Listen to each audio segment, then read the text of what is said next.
J'ai vécu une grossesse pendant le Covid et une naissance pendant le Covid. J'avais trouvé ce hashtag Pregnant in Pandemic assez rigolo, mais bon, finalement ça fait un peu du roller coaster parce qu'on a des émotions qui changent beaucoup pendant la grossesse et en plus dans cette période très bizarre.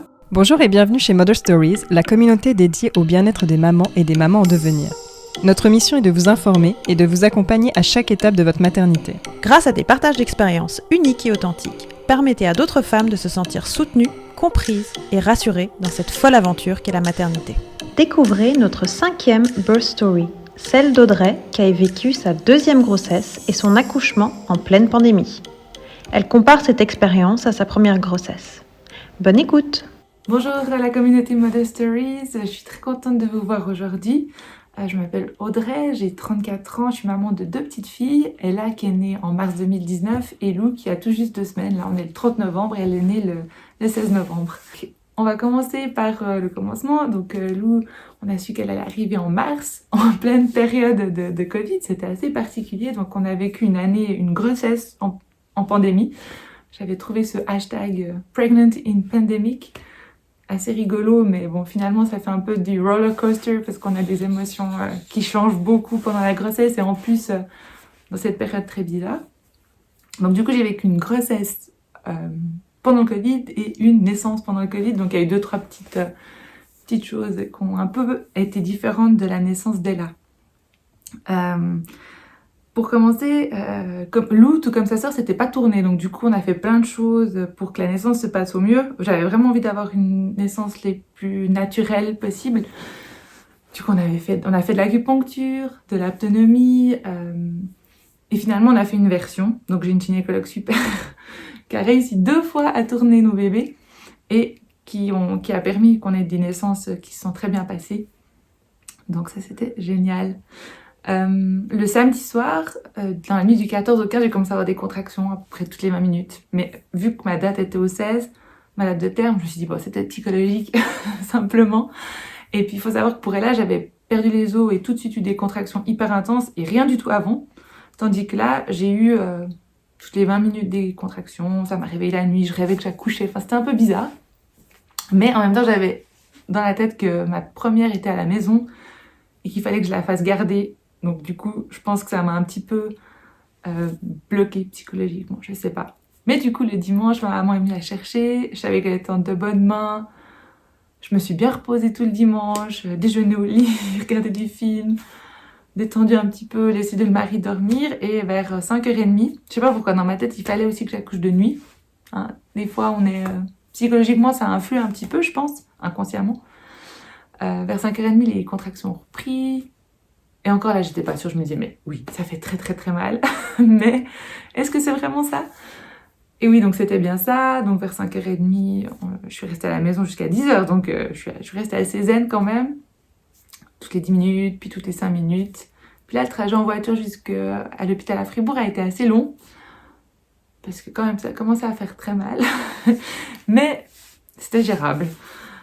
Après, arrivé à l'hôpital d'Aller, à la clinique d'Aller, j'ai été très bien accueillie. La seule différence cette fois, c'est que tout le monde a un masque avec le Covid. Du coup, c'est un peu particulier de ne pas avoir le sourire, les expressions, même mon mari. Ça me faisait un petit peu peur, j'avoue. Mais finalement, je me suis rendu compte à la fin que, je pense, le 90% du temps, j'avais les yeux fermés pendant l'accouchement. Et du coup, ça m'a pas tellement posé problème, ce masque. Et à la fin, tout à la fin, j'ai quand même pu voir le sourire de ma sage-femme, puis ça m'a fait plaisir. La grosse différence par rapport à la naissance de Ella, c'est vrai que finalement je me rends compte que j'avais pas mal d'envie de comparer. Pour Ella, j'avais pas eu de péridurale par exemple, du coup j'espérais pouvoir avoir la même chose. Pour Ella, le travail a été relativement rapide, mais après ça a été assez long, du coup j'avais peur que ça soit aussi long dans ma tête. Et c'était un petit peu différent. Donc, il faut savoir qu'en période de Covid, la baignoire, c'était pas possible, et les gaz non plus, à cause de la dispersion des gouttelettes, enfin, un truc comme ça. Donc, du coup, je savais que si je voulais pas de péridurale, c'était mon mari, moi et la sage-femme qui pouvions faire en sorte que ça se passe bien. J'ai vraiment eu très, très, très, très, très mal, mais je crois que cette intensité des contractions permet que ça aille aussi très vite. Du coup, le travail s'est passé quand même assez vite, entre 10h30 et 1h30 du matin. Et à 1h30 du matin, elle était prête à arriver. Donc même la gynécologue n'a pas eu le temps de venir en 3 coups, en 3 expirations, elle était là.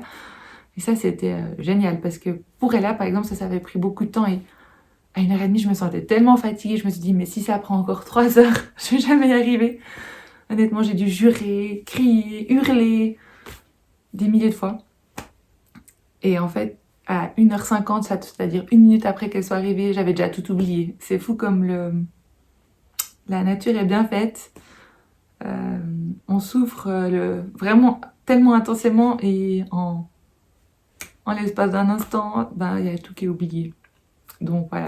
Donc j'ai pu vivre une deuxième naissance comme je la souhaitais. Ça, c'était quand même génial. Puis je pense que même pour moi, j'avais besoin de ça, un peu de ce sentiment-là, un petit peu de puissance. Enfin ouais, ce sentiment de puissance d'avoir un enfant, quoi. C'est fou. Et ça, c'était génial de le vivre une deuxième fois. Donc voilà, une très très jolie naissance, une petite Lou qui se porte à merveille, qui a 2 semaines maintenant, qui fait ses premiers jours en temps de Covid, hein. Donc on voit pas beaucoup de monde, on est un peu dans notre bulle, mais voilà, on fait avec, on a le moral, on reste optimiste, et puis on a la plus belle des choses, hein, une petite fille en bonne santé et une grande sœur hyper heureuse. Voilà, j'étais très contente de partager avec vous ma birth story. Et je vous dis peut-être à bientôt. Bye! Merci de nous avoir écoutés. Si vous aimez notre contenu, s'il vous a aidé à un moment donné, likez, commentez et partagez-le à vos proches. Si vous avez envie d'aborder un sujet en particulier, témoignez et partagez votre histoire à votre tour. Écrivez-nous sur motherstories.ch.